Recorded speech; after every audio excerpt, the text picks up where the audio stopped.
The night sky over the plain is orange. Wind drives sparks against a line of stone that has stood for centuries, and men on the wall shout in 3 languages at once. A gate tower leans. Masonry spills like dice. Somewhere inside the city, grain smolders in clay bins. Outside, a ram thumps its rhythm into timbers built to resist storms, not teams of men. On this hill, the ancients called Wilusa, and later singers called Troy. The end is heat, smoke, and falling rock. Whether the men below are Cretan archers hired by kings of the islands or fighters from Mycenaean, their job is simple and pitiless: break the wall, climb the ruin, and finish the work. The story most of us learned starts with a stolen queen, a sulking champion, and a wooden horse. But the investigation starts elsewhere, with dirt, stones, and texts scratched in clay. The hill at Hisarlik in northwest Turkey, sitting above the Dardanelles, holds layer on layer of cities. 19th century diggers cut into it looking for Homer. Heinrich Schliemann blew trenches through walls and claimed gold he called Priam's treasure, then packed it for shipment as if trophies could answer questions. After him, the work got calmer and more careful. Wilhelm Dörpfeld marked the levels. Carl Blegen charted pottery, ash, and brick. Later teams added radiocarbon dates and residue analysis. The layers tell a plain story. This place burned more than once. Before the first Greek alphabet, people rebuilt on top of loss. 2 phases matter for the fall that anchors legend. Troy 6, the big city with sloped stone walls and watchtowers, grew rich on trade. It likely fell around the mid-13th century BC, some parts brought down by earthquake. Troy 7 arose on those foundations with tighter streets and storage packed against homes. Jars stand neck down in floors to hold grain. In that layer, archaeologists found slingstones, arrowheads, pits cut into courtyards, burned beams, and human remains in odd corners as if the dead were buried in haste. The date for that end lands in the late 1200s BC. That's the window in which a war could have bitten this hill hard enough to leave memory. If the city had a second name, it shows up in Hittite archives. From the royal capital at Hattusa, scribes wrote about a place called Wilusa, under a king named Alexandu, and enemies called Ahiyawa, likely a Hittite way of saying Achaean. The letters do not tell of a 10-year siege or a ruse with hidden soldiers, but they do show a small state on this coast pulled between empires, with quarrels about vassal oaths, raids, and restitution. Those tablets pull Troy out of myth and into the map of late Bronze Age politics. Meanwhile, in another record, the songs we group as the Iliad and Odyssey, poets centuries later remembered a city that refused to submit and armies that camped on the shore. They gave us faces and motives and the logic of revenge. They also gave us details that archaeologists argue with: boars' tusk helmets, real objects from earlier graves, bronze-faced shields, and ships hauled up on a beach that matches the old shoreline before silt filled the mouth of the Scamander. The poems are not a report, but they preserve the outline of a fight that made sense to people who knew how the world looked at the end of the 13th century BC. The fall itself, stripped of legend, can run in a straight line. Pressure builds across the region as powers fail. The Hittite Empire weakens, palaces in Greece burn, coastal towns from Anatolia to the Levant record raids. At Hisarlik, a city already rebuilt after quake damage crowds more people inside its walls and stores more grain beneath its floors. That tells you they expected a siege. Then comes the break. Fire climbs rafters. Bodies turn up in doorways. Some doors are smashed in.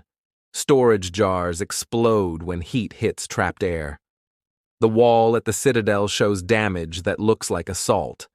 When the smoke clears, Troy 7A is done.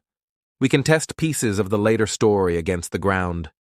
A wooden horse as a trick of war leaves nothing a spade can prove, But the idea of a ruse surfacing in a harbor town is not absurd. Traders hid men in cargo, priests dragged sacred carts on wheels, and the ancient word for horse, hippos, was close to a word used for a kind of ship. Even the older Greek word for a quake, seismos, shows up later as Poseidon's epithet, earthshaker. In ruins where walls slumped and burned, a poet could blend quake, siege, and treachery into one clean act. Archaeology doesn't confirm the horse. It explains why such a story felt right. The human cost is easier to see. Hisarlik's 7th A houses show meals left on hearths and storage smashed where people tried to pull food and failed. A cluster of sling stones just inside a doorway looks like a last stand. A child's bones in a corner pit point to a hurried burial. These are the facts that match any sack. Defenders fight room by room, civilians hide, fire erases identity. When later storytellers named kings and champions, they were putting faces back on these traces. The fallout reaches far. A city that taxed trade at the straits loses its grip. Ships go elsewhere. Whoever took the place does not hold it long. In the same century, palace economies around the Aegean fall, and writing in Greek disappears for a time. Mycenaean's shaft graves were old by then, its palaces rich and brittle. When fires came, some centers never recovered. The result is a gap that later Greeks filled with memory and song. Back at the hill, the investigation has its own drama. Schliemann's blasting broke walls that held answers. He misdated his finds and staged photographs, but he also focused attention here and set the table for better work. Dörpfeld's clean maps of the citadel walls show the massive 6 fortifications and the patched 7 fittings.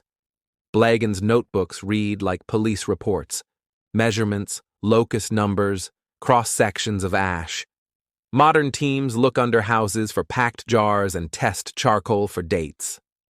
Together, they built a timeline that is not as smooth as Homer's, but far more convincing. A rich citadel, a disaster, a crowded rebuild, a violent end. The end of the story, like the beginning, is firelight. Picture a last night. Smoke under the beams, a shout from the street, a crash at the door. Someone grabs a child, someone else takes a spear, neighbors wedge a bar across a threshold. A man on the wall looks left and right for help and sees only sparks riding the wind. Down below, a line of attackers waits for the smoke to thin and then moves up. At dawn, the surviving walls stand black and hot. By noon, looters argue over copper and cloth. By evening, the city is quiet except for small fires and the grunt of men carrying spoils to the beach.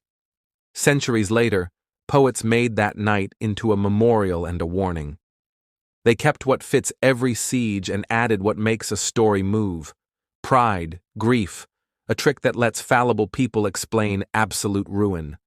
The horse may be theater, the war may be the residue of many raids folded into one. But the ash lines in Troy 7a, the sling stones in doorways, the jars buried in floors, and the letters from Hattusa are all real. They let us walk the line from a burned house to a sung tale without pretending the two are the same. The city on the hill fell, people rebuilt and renamed, and the ruin became a standard of comparison, a measure for every later siege that tried to turn stone and food into safety and found out the odds were worse than they hoped. Thank you for listening to Last Post History. Subscribe for more true stories from the world at war.